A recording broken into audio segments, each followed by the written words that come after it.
wai da Allah ya kuma jaraba nan.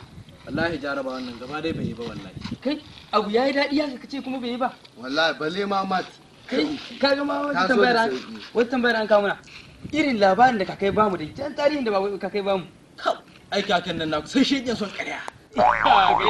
Bari mu dai yau ma shahira. Gafurillahi alazim. Subhanallahi. Salamu alaikum. Wa alaikum assalam. A'a Sufiyanu. Kaka. Ya ne Nasir?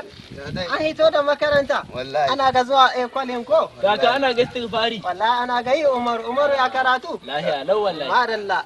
Ya ne Sufiyanu na gani kun bar zakkuwa muna dan hira. Wallahi kaka dama da babu karatu ya muna ya jaraba maka nan gai wallahi. A'a karatu ne yasa ba ku zakkuwa. Shi yasa wallahi. Allah dai shi taimaka Sufiyanu. Mu da mu ji labari. Dama dai ina son in ba ku labarin wata wacce da ni gani. To kaka. To Wata wacce ta ni gani girman ta ya kai da nan zuwa kargi bangu. Ƙarya nake to. a'a. Ni ga wata tantabara. Girmanta in ta sabko tana liƙe dosu.